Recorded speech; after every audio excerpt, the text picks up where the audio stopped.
hypätäänpäs työturvallisuuden pariin ja työntekijöiden henkilökohtainen työergonomia. Ja yleisesti ottaen niin työturvallisuuden puolella niin nämä ulkopuoliset asiat on hyvin kunnossa, siellä on välineet ja varusteet paikallaan, mutta tämä henkilökohtainen työergonomia, niin se on jäänyt pienemmälle huomiolle ja siihen yksinkertaisesti syy on se, ettei liikeratoja ole aikaisemmin mitattu ja nyt kun meillä on 20 000 mittausta takana, niin me pystytään yhdistämään nämä liikeratamittaukset niin työturvallisuuteen niin sen henkilön liikeratojen avulla, eli konsepti patentoituja 20 000 mittausta niin takana.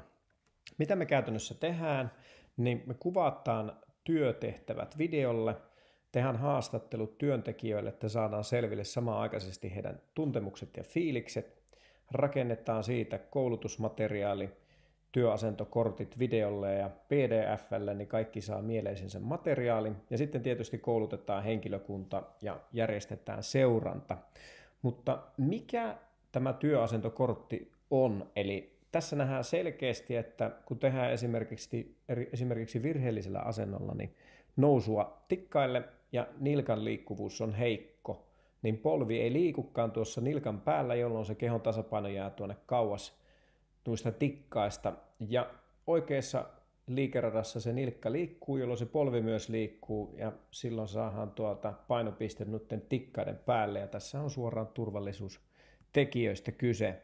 Me tehdään siihen työasentokorttiin kuormitusmittaus myös, eli mihin se kuormitus kohdistuu. 4 tähdellä edetään ja jos on paljon kuormitusta, niin sitten on 4 tähteä ja sitten jos on vähemmän kuormitusta, eli 1 tähti. Ja tässä nähdään, että polvi, alaselkä ja hartiat kuormittuu eniten tässä työtehtävässä. Ja missä sitä liikettä vaaditaan, se on tuolla nilkkojen alueella, joka me ollaan noilla meidän mittauksella pystytty selvittämään.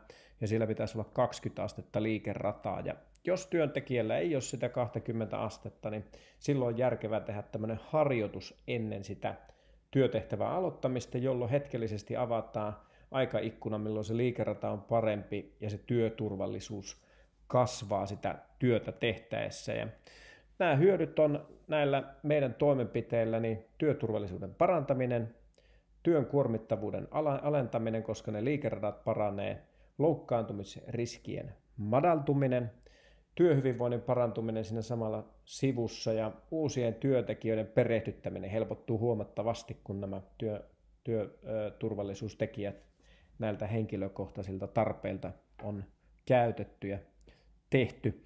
Ja valikoidut asiakkaat, eli meillä löytyy monipuolisesti asiakkaita niin monesta eri kuvakulmasta ja mielellään näiden asiakkaiden niin tuloksista ja sitten tarinoista kerrotaan, että miten he ovat parantaneet työturvallisuutta meidän kanssa, niin laita ihmeessä viesti, niin voidaan jutella aiheesta enemmän, jos tämä kiinnostaa.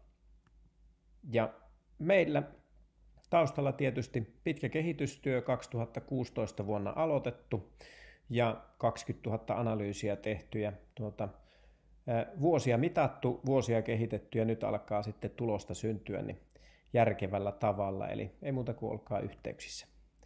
Kiitos paljon ja ei muuta kuin mukavaa päivää.